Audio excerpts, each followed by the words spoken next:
you become who you might be. नमस्कार दोस्तों, मैं हूं शुभांगी, आपकी रीथिंक का कैटलिस्ट, और स्वागत है आपका beyond the classroom podcast series में, जहां पे करिकुलम लाइफ डिसाइड करती है और सिलेबस में क्लैरिटी एग्जाम्स के बाद आती है। यहाँ हम सीखते हैं real people and from there real experiences. आज हमारे साथ मौजूद हैं Kapil Kumar ji. He is the founder and CEO of Parivartan the Change NGO based in Muradabad. आइए कपिल जी से बात करते हैं। Welcome Kapil ji. Thank you so much, Shubhangi. It's really nice to have you here. सो कपिल जी, जैसे आपने शुरू में हमें बताया था कि आप एक मैकेनिकल इंजीनियर हैं, ग्रेजुएशन के बाद फिर आपने जॉब करी। व्हेन वाज द टाइम, आपने ये कब डिस्कवर किया कि परिवर्तन का भी जन्म होना चाहिए? बेसिकली एक ऑर्डिनरी इंजीनियरिंग स्टूडेंट जब होता है तो वो बहुत ज़्यादा स्कोप नहीं चाहता अपने डेली करिकुलम में, and he use to spend more time in day to day activities. मेरा भी जॉब का वही कल्चर था। जॉब कंप्लीट करने के बाद में घर जाना, सोना, next day the same routine. वो एक बहुत मोनोटोनस शेड्यूल था। बहुत टाइम देखने के बाद में मुझे लगा ये काम आप लाइफ लॉन्ग नहीं कर सकते, और जब आप लाइफ लॉन्ग नहीं कर सकते, you work for finding passion. आप ढूंढना चाहते हो आपकी लाइफ का पर्पस क्या है। वो लाइफ के पर्पस को ढूंढने के लिए मैं वापस अपने घर आया। यहाँ आकर के मैंने सिविल्स की प्रिपरेशन करी अच्छा, और आप कुछ। सिविल सर्विस एस्पायरेंट भी रह चुके हैं। यस, बहुत बढ़िया। लगभग 3 अटेम्प्ट्स मैंने यूपीएससी के दिए, और उस दौरान मैं बहुत सारे छोटे छोटे समाज के काम करता रहा, कम्युनिटीज़ में पार्टिसिपेट करता रहा, बहुत सारी कम्युनिटी ऑर्गेनाइजेशंस के साथ में काम किया। मुझे लगा देयर इज़ अ स्कोप कि जहाँ समाज को साथ लेकर के कुछ काम किया जा सकता है।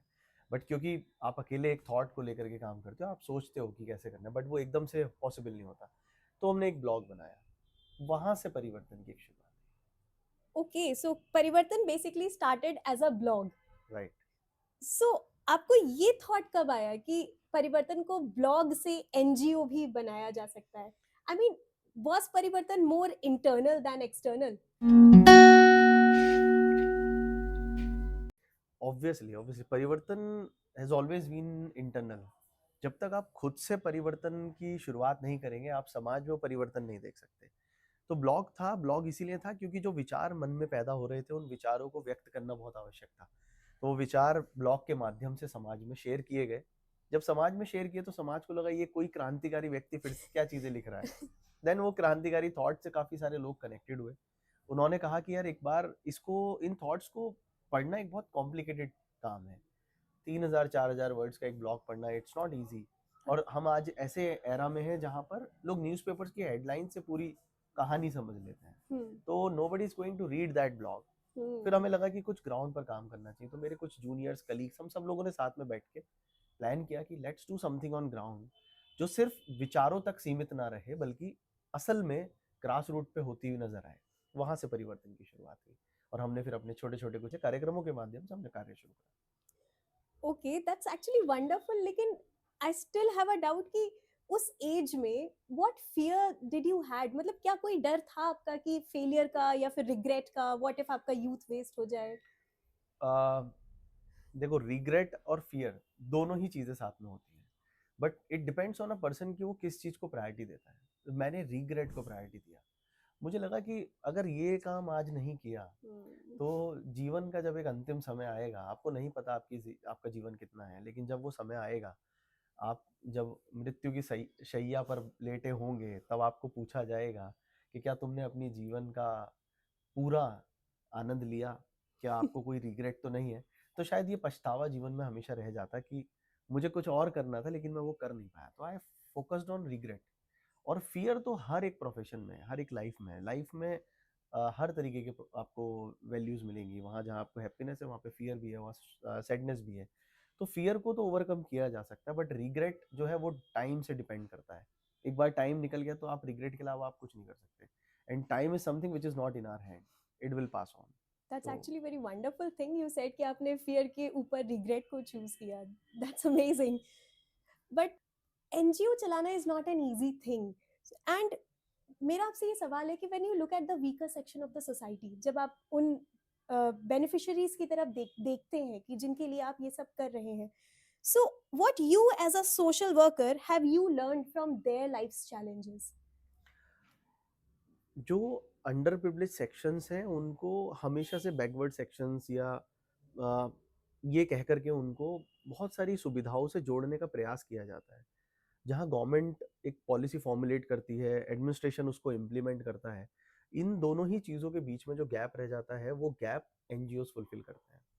This was the purpose of starting any NGO. मेरा भी यही पर्पस था कि जहाँ बेनिफिशरीज को सपोर्ट नहीं मिलता वहाँ पर हम एक एनजीओ बना के उस गैप को फुलफिल करें। और इन लोगों की लाइफ से आप सीख पाओगे कि बहुत कम रिसोर्सेज होने के बावजूद भी जीवन से इनके सीखा जा सकता है। कम रिसोर्सेज में कैसे जीवन व्यतीत करना है, किन चुनौतियों में लोग जिंदगियां हार जाते हैं, ये उन चुनौतियों को बड़ी खुशी खुशी पार कर लेते हैं। तो जब ये सब चीजें देखी तो मुझे लगा कि बहुत कुछ है जो इनके लिए करना चाहिए। हमारे लिए एक वक्त का खाना बहुत बड़ा समस्या नहीं है, यस पर बिल्कुल। लोगों के लिए लिटरली आज भी इतने सालों बाद देयर आर पीपल जिनको एक वक्त का खाना नहीं मिल रहा है। तो ऐसे लोगों के लिए जिनको एक वक्त का खाना नहीं मिल रहा, जिनके बच्चों को शिक्षा नहीं मिल रही, जो कचरे के ढेर के बराबर में ही रह रहे हैं, जिनको खाना, जिनको अपनी जीविका के लिए लिटरली कूड़े के ढेर से स्क्रैप या प्लास्टिक या फिर यस एक्चुअली। ऐसे पेपर स्क्रैप को कलेक्ट करना पड़ता है, हाँ। उसको बेचना पड़ता है, फिर उससे अपना उनका घर चलता है। ऐसे बहुत सारे अंडर प्रिविलेज सेक्शंस की समस्याओं को ग्रास रूट पे जाके जानने का अवसर मिला, उनको सुधारने के लिए विभिन्न योजनाओं को बनाने का अवसर मिला।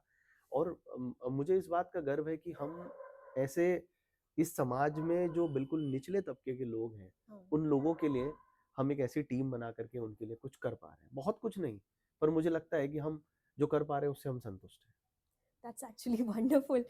मेरा नेक्स्ट क्वेश्चन आपसे यहाँ पे आपकी बात से यही आता है कि इसीलिए शायद आपने नाम परिवर्तन चूज किया, मतलब व्हाई द नेम परिवर्तन?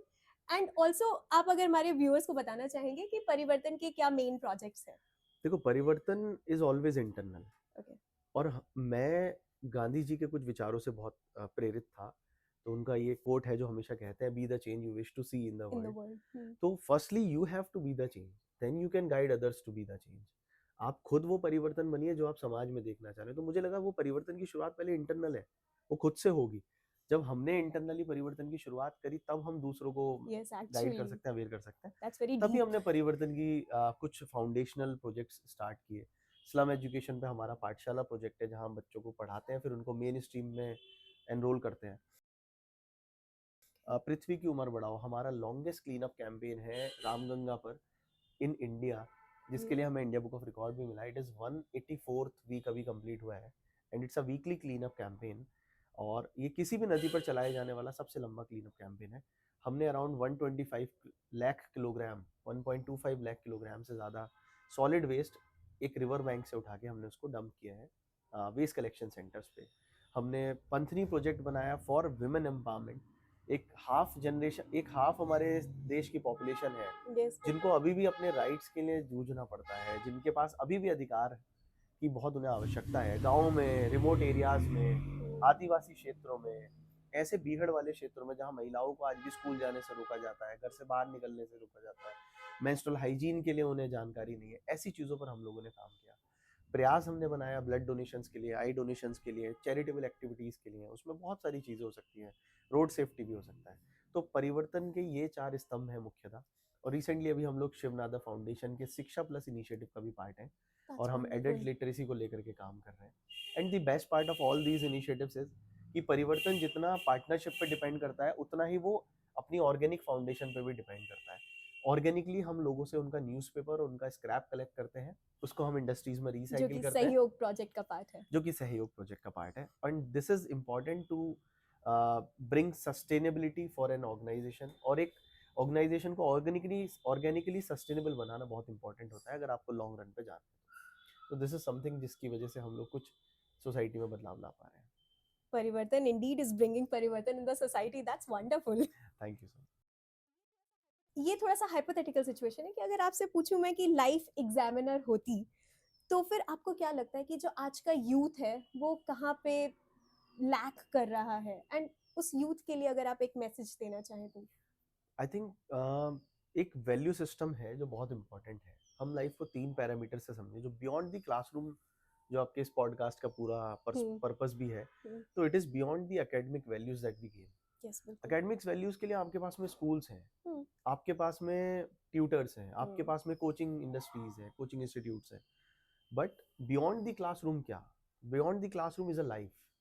वो लाइफ जो आपको अपने तरीके से सिखाती है, बट उस लाइफ में आप कैसे सीखोगे उसके लिए कुछ पैरामीटर्स हमें होने चाहिए, और मुझे लगता है ये 3 पैरामीटर्स बहुत इंपॉर्टेंट है। First is the value system. हमारा एक वैल्यू सिस्टम होगा, हम जिस घर से हैं हमारी फैमिली वैल्यूज होंगी, ट्रेडिशनल वैल्यूज होंगी, देन जिस सोसाइटी का हम पार्ट है सोशल वैल्यूज होंगी, कल्चरल वैल्यूज होंगी। तो हमें ना उन वैल्यूज को भी गेन करने की बहुत आवश्यकता है, जो कि आज कहीं ना कहीं छूटती जा रही है पीछे।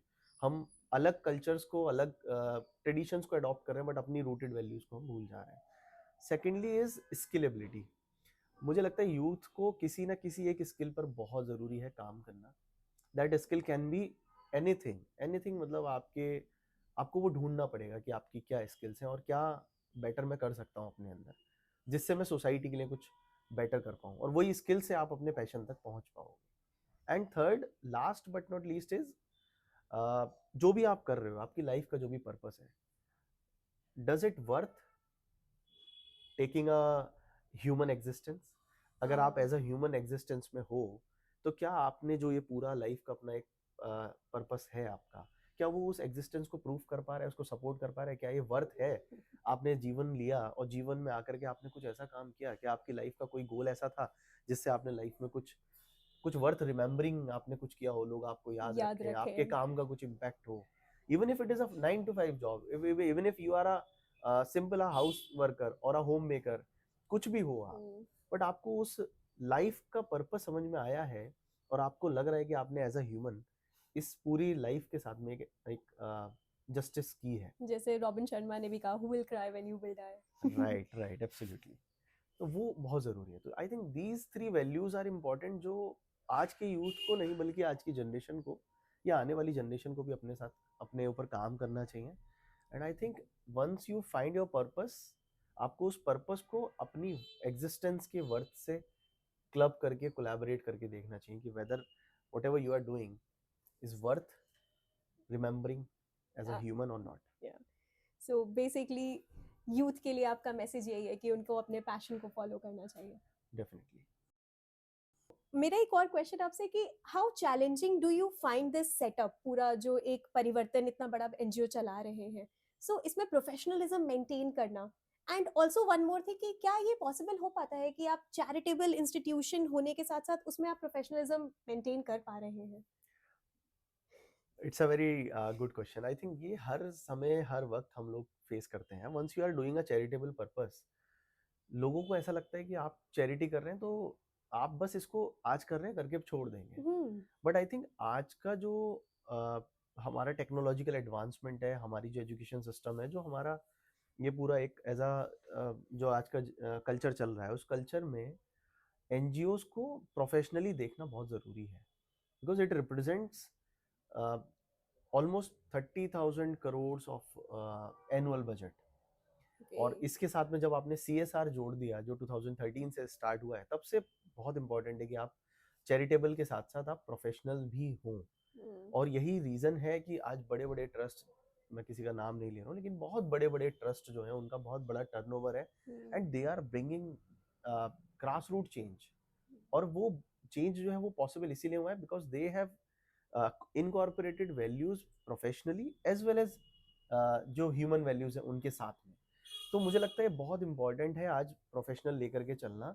एंड अगर आप प्रोफेशनली कोई भी चीज़ कर रहे हैं, you are providing them transparency, आप अकाउंटेबिलिटी सेट कर रहे हैं, आप अपने रिसोर्सेज का यूटिलाइजेशन प्रॉपर कर रहे हैं, आप चैरिटेबल एंगल के साथ साथ आप प्रोफेशनली एक जॉब एम्प्लॉयमेंट्स भी क्रिएट कर रहे हैं, आप सोसाइटी में एक अच्छा मैसेज दे रहे हैं, आप एक ऑर्गेनाइजेशन को एक फेस बना रहे हैं फॉर द सोशल चेंज, और एक डेवलपमेंट सेक्टर में आप उसको एक लीडिंग फ्रंट पे लेकर के जा रहे हैं, तो ऑब्वियसली आप दोनों चीज़ों को कोप अप कर सकते हैं। एंड इट इज़ दी वे जहाँ से हम एक बड़ा पॉपुलेशन को हम लोग कैटर कर सकते हैं, उनकी नीड्स को कैटर कर सकते हैं, उनके इश्यूज पे हम लोग काम कर सकते हैं।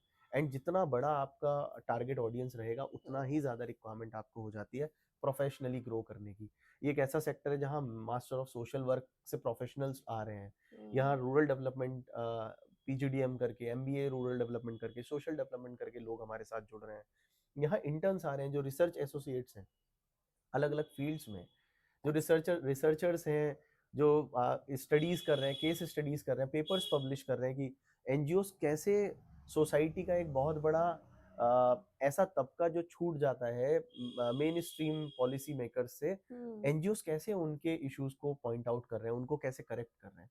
तो it is very much important to be professional as well as caring this charitable intent so it's like inside कहीं यू. ना कहीं सोसाइटी में गैप फिल हो ही रहा है, जो चीज एक तरफ से डेफिनेटली, छूट जाती है वहां पर हम एनजीओज आ जा रहे हैं. डेफिनेटली. ओके, अगर मैं आपसे एक सवाल थोड़ा एजुकेशन सिस्टम पे आपसे पूछूं कि what is one harsh truth about our education system that you unlearned on the ground. ये मैं शायद पहला व्यक्ति नहीं हूँ जो ये बात बोल रहा होगा, ये हर व्यक्ति बोलता है. हमारे इंडिया का एजुकेशन सिस्टम में गुरुकुल भी था, मदरसे भी थे, उसमें क्रिश्चियन कॉन्वेंट्स की एजुकेशन भी थी, उसमें हर तरीके का था. बट आफ्टर ब्रिटिशर्स, जब से ब्रिटिशर्स आए, उन्होंने अपना एक न्यू एजुकेशन सिस्टम इन्फ्यूज करा. तो उन्होंने उस एजुकेशन सिस्टम का पर्पस क्लियरली रखा. They wanted to have a work force जो 9 to 5 के कल्चर में जो एक नौकरी वाले कल्चर को प्रमोट करे. उनके एजुकेशन सिस्टम ने कभी ये नहीं कहा कि आपको स्किल्स पे काम करनी है, आपको जॉब गिवर बनना है.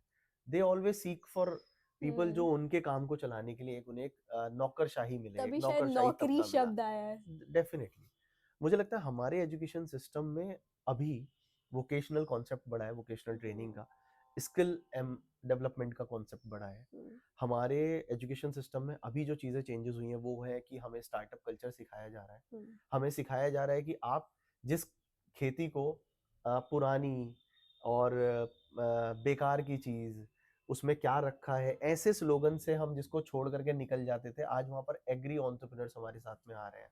आज एग्रो फॉरेस्ट्री हो रही है, आज लोग ऑर्गेनिक की तरफ शिफ्ट हो रहे हैं, तो लोग ऑर्गेनिक एग्रीकल्चर की तरफ प्रमोट कर रहे हैं. तो आज ये एक प्रोफेशन है, आज प्रोफेशन है जो देखता है कि अगर आप ड्राइविंग भी कर रहे हैं, even if you are an auto driver, तो भी आप अपनी लाइवलीहुड के लिए एक अच्छी ड्राइविंग स्किल्स के साथ में आप ऑटो से फिर ट्रक पे फिर बड़ी किसी चीज़ पे जा सकते हो. It can not be the case कि आपको कुछ लिमिटेड गवर्नमेंट जॉब्स के पीछे ही रह करके और वो नौकरी वाले पर्सपेक्टिव पे रहना है. आपको एम्प्लॉयबिलिटी के लिए आपके पास में ऑप्शंस हैं, उस तरफ आपको जाना है. अभी पिछले कुछ सालों में ये चीज़ प्रमोट हुई है कि हम देख रहे हैं कि 18 साल का बच्चा, 17 साल का बच्चा जो है वो स्टार्टअप्स बना रहा है, वो 11th क्लास में स्टार्टअप कल्चर को समझ रहा है. ये शायद पिछले 50-60 सालों में कहीं ना कहीं मिसिंग थी. दैट्स एक्चुअली वेरी ट्रू, आपने सही बात बताई वहाँ पे. सो मेरा बेसिकली ये क्वेश्चन है, और थोड़ा ये हमारे व्यूअर्स के लिए ये क्वेश्चन है कि जैसे not everybody is able to help an NGO, या फिर बहुत कई बार वो लोग कम टाइम पर ही कर पाते हैं, एक बार डोनेशन कर दिया या 2 बार कर दिया, एक रेगुलर वॉलंटियर भी नहीं बन पा रहे हैं जो लोग. So what they as an individual can do on their own level. बहुत इम्पोर्टेंट है. और जितने भी सेशंस पे मैं जाता हूँ, मैं आई ऑलवेज से दिस, हम लोगों को ना किसी भी एक सेटअप को बनाने की जरूरत नहीं है. जो सेटअप ऑलरेडी बना है ना, उसको सही से फॉलो करने की जरूरत है. आई जस्ट वांट टू से कि हमें सोशल वर्कर नहीं बनना है, हमें एनजीओ प्रोफेशनल नहीं बनना है, हमें बैंकर नहीं बनना है. हमारे अपने अलग अलग प्रोफेशंस होने के साथ में हमें एक इंसान बनना है, that is a responsible citizen of this nation. Just being the responsible citizen of this nation, आप इस नेशन की बहुत सारी समस्याओं से निजात पा सकते हैं. जस्ट लाइक सिविक सेंस, हमें सिखाना पड़ रहा है लोगों को वेयर टू डेफिकेट. लोग ओपन में, अभी तिगरी मेला था, कुंभ मेला था प्रयागराज में, लोगों ने खुले में वहां पर सब किया है. लोग टूरिस्ट प्लेस पे जाते हैं, जब तक वो डेस्टिनेशन लोगों की नजर में नहीं तब तक वो नीट एंड क्लीन है. जहां वो पहुंची वहां आपको लिटर दिखेगा एवरीवेयर. तो वो ह्यूमन एग्जिस्टेंस है, that are human, those are human footprints. तो जहां जहां हम ह्यूमंस जा रहे हैं, वहां वहां हम अपने फुटप्रिंट्स छोड़ के जा रहे हैं. I think as a responsible citizen, जब आप अपने नेशन के साथ में एक बिलोंगिंगनेस फील करते हैं, देन यू फील कि उस हमें एक चीज सिखाई जाती है कि घर से जब झाड़ू लगाओ, तो जो झाड़ू लगाने के बाद में जो कचरा होता है उसे बाहर की तरफ झाड़ू लगा के घर के बाहर सरका दो, जो कि गलत है. एग्जैक्टली, उसको अपने चेंज घर का करने की कूड़ा जरूरत बाहर है. फेंकना. हमें अपने घर का कूड़ा तुरंत उठा करके उसको डस्टबिन में डालना है, उसको सफाई वाले को देना है, प्रॉपर्ली डिस्पोज बेसिकली. हमने अपने घर से तो बिलोंगिंगनेस फील करी, लेकिन बराबर वाले घर से, उस जमीन से जिसको हम धरती माँ कहते हैं, उससे बिलोंगिंगनेस फील नहीं करी. आई थिंक मेघालय से लेकर के कच्छ और कश्मीर से लेकर के कन्याकुमारी, एज एन इंडियन हमें एक एक लैंड के हर एक पार्ट से अपनी बिलोंगिंगनेस फील करनी चाहिए, एंड दैट बिलोंगिंगनेस जब आप फील करोगे तब you will be a responsible citizen. आपको फिर सोचना पड़ेगा कि मैं कहाँ गंदगी करूँ और क्यों गंदगी करूँ, फिर उसके बारे में आप सोचोगे। किसी और चीज की जरूरत ही नहीं पड़ेगी, ना एनजीओ की, ना गवर्नमेंट की, ना एडमिनिस्ट्रेशन की। That's so all. बेसिकली आपको सिर्फ एक रिस्पॉन्सिबल सिटीजन बनना है। Definitely. Thank you so much Kapil ji, बहुत अच्छा लगा आपसे बात करके। एंड आप देख रहे थे रीथिंक अ कैटलिस्ट को। अगले एपिसोड में हम आपसे मिलेंगे जल्दी ही। तब तक के लिए नमस्कार। Thank you so much.